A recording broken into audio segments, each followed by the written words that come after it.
आज मोदी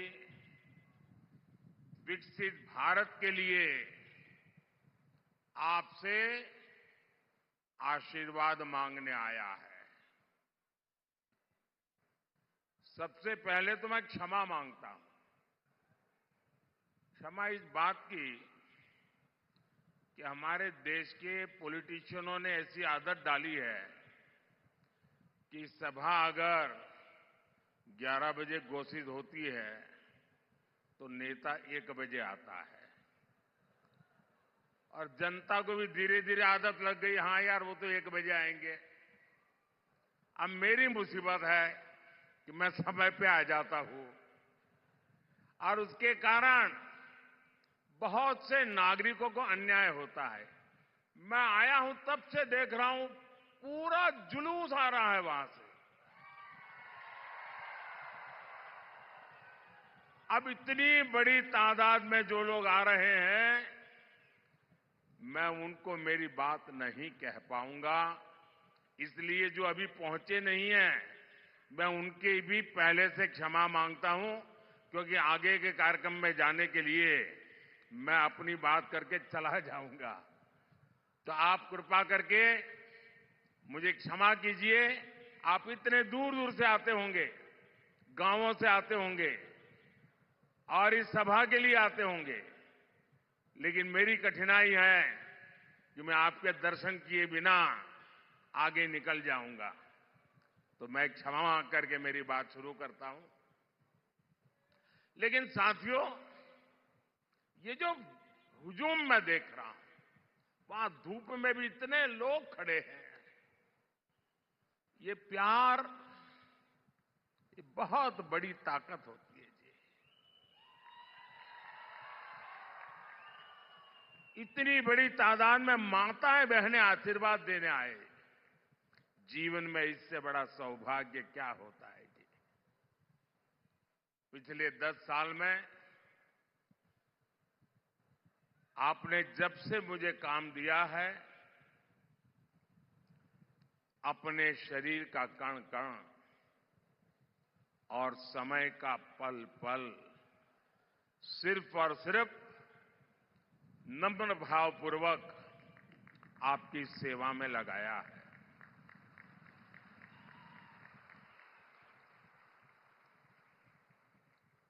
आज देश के लोग, महाराष्ट्र के लोग मोदी सरकार के 10 साल और कांग्रेस सरकार के 60 साल में अंतर देख रहे हैं।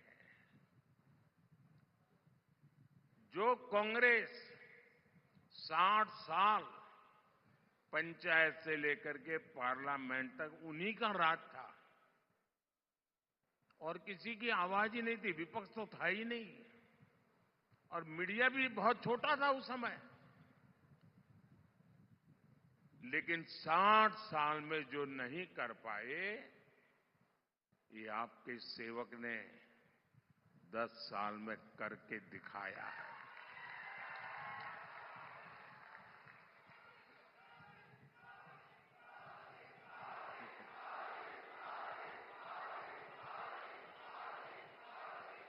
पिछले 60 साल में आपने कई बार कांग्रेस के सभी प्रधानमंत्रियों के मुंह से, उनके सभी नेताओं के मुंह से एक ही बात सुनी होगी, गरीबी हटाएंगे, गरीबी हटाएंगे, गरीबी माला जपते रहते ना। और हर चुनाव में गरीब गरीब गरीब गरीब गरीब गरीब गरीब गरीब गरीब गरीब गरीब गरीब गरीब, यही माला जपते रहते थे। उससे आगे कुछ नहीं करते थे। आपके आशीर्वाद से, आपके सहयोग से और आपने मुझे जो कुछ भी शिक्षा दीक्षा दी है, उसके कारण 10 साल में इस देश के 25 करोड़ लोगों को गरीबी से बाहर निकालने में हमें सफलता मिली है। भाइयों बहनों, आप मुझे बताइए, कोई अगर गरीबी से मुक्त होता है तो आपको अच्छा लगता है कि नहीं लगता है? कोई गरीब का भला हो तो आपको अच्छा लगता है कि नहीं लगता है? जरा माताएं बहनें बताएं, अच्छा लगता है कि नहीं लगता है? अच्छा लगता है। अगर किसी को गरीबी से बाहर निकालते हैं तो हमें पुण्य मिलता है कि नहीं मिलता है? पुण्य मिलता है कि नहीं मिलता है? ये 25 करोड़ लोग गरीबी से बाहर निकले तो इसका पुण्य किसको मिलेगा? इसका पुण्य किसको मिलेगा? इसका पुण्य किसको मिलेगा? इसका पुण्य किसको मिलेगा? इसका पुण्य किसको मिलेगा? मोदी को नहीं मिलेगा।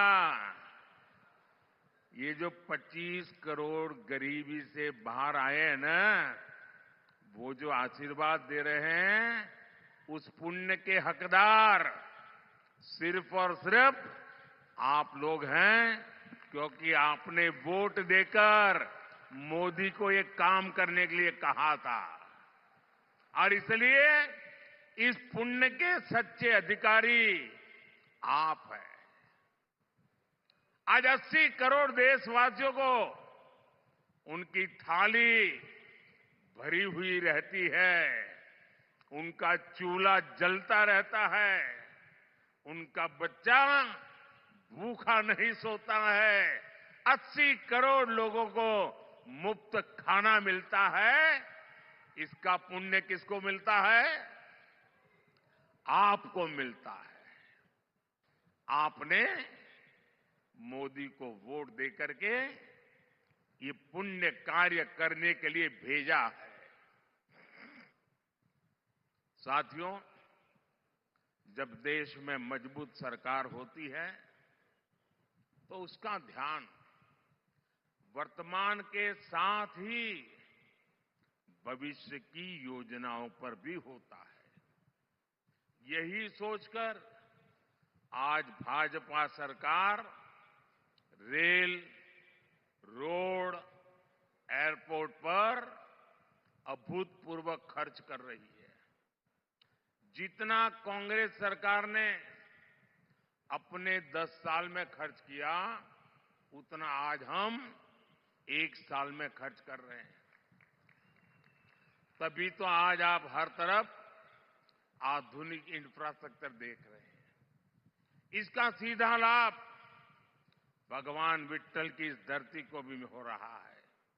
यहां पालकी मार्ग हो, रेलवे का काम हो, एयरपोर्ट का काम हो, ऐसे हर काम पर महायुति की हमारी सरकार तेजी से काम कर रही है। भाइयों और बहनों, महाराष्ट्र की जनता जब प्यार देती है, जब आशीर्वाद देती है, तो कोई कसर नहीं छोड़ती है।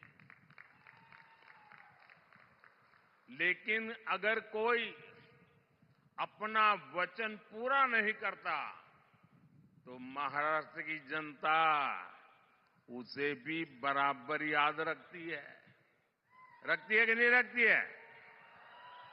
और हिसाब बराबर समय आने पर चुकता करती है कि नहीं करती है?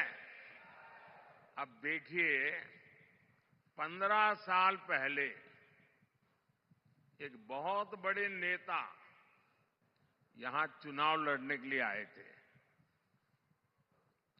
कहते हैं कि तब उन्होंने डूबते सूरज की शपथ लेकर कहा था कि यहां सूखे से प्रभावित क्षेत्रों तक पानी पहुंचाएंगे। उन्होंने पानी पहुंचाया क्या? पानी पहुंचाया क्या? पानी पहुंचाया क्या? याद है ना? याद है ना? अब उनको सजा देने का समय आ गया है। एक वो दिन था और एक आज का दिन है। वो यहां से चुनाव लड़ने की हिम्मत नहीं जुटा पाए। साथियों, विदर्भ हो, मराठवाड़ा हो, बूंद बूंद पानी के लिए तरसाने का ये पाप सालों साल से होता रहा है। कांग्रेस को 60 साल तक देश ने राज करने का हक दिया, काम करने का मौका दिया।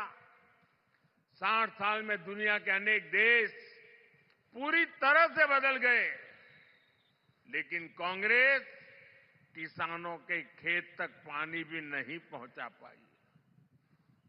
2014 में देश में 99 सिंचाई योजना ऐसी थी, करीब 100 सिंचाई ऐसी योजनाएं थी जो कई कई दशकों से लटकी पड़ी थी। इसमें भी सबसे ज्यादा 26 परियोजनाएं महाराष्ट्र की थी। सोचिए कितना बड़ा धोखा इन लोगों ने महाराष्ट्र को दिया है। साथियों, हर खेत में पानी पहुंचाना, हर घर तक पानी पहुंचाना, ये मेरे जीवन का बहुत बड़ा मिशन है। 2014 में सरकार बनने के बाद मैंने पूरी शक्ति इन सिंचाई परियोजनाओं के ऊपर लगा दी। आज कांग्रेस की लटकाई वो करीब करीब 100 सिंचाई परियोजनाओं से 63 परियोजनाएं पूरी हो चुकी है। जिस नीलवांडे डैम का इंतजार 50 सालों से हो रहा था, उसे हमने पूरा करवाया।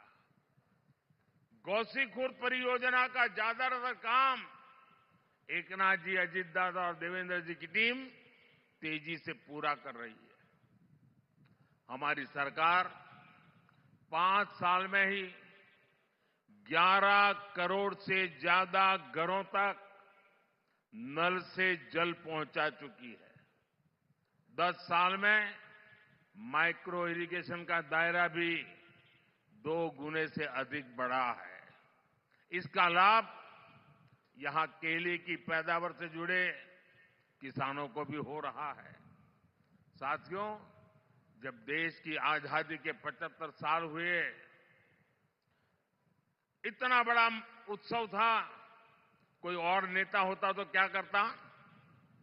कोई एक बड़ा स्तंभ खड़ा कर देता, उस पर अपना नाम लिखवा देता, कोई ऐसी चीज बना कर देगा खुद के नाम पर जड़ देता।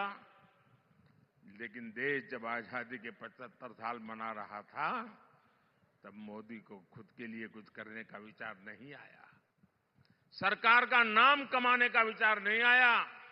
तब मैंने संकल्प लिया था कि देश के हर जिले में 75 साल के निमित्त 75 अमृत सरोवर बनवाऊंगा। अमृत सरोवर अभियान के तहत अनेकों अमृत सरोवर देश के हर जिले में बने हैं।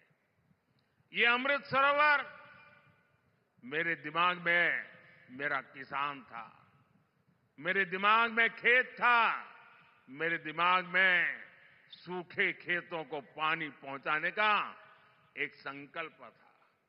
ये अमृत सरोवर आज की नहीं, बल्कि आने वाली पीढ़ियों को भी बहुत काम आने वाले।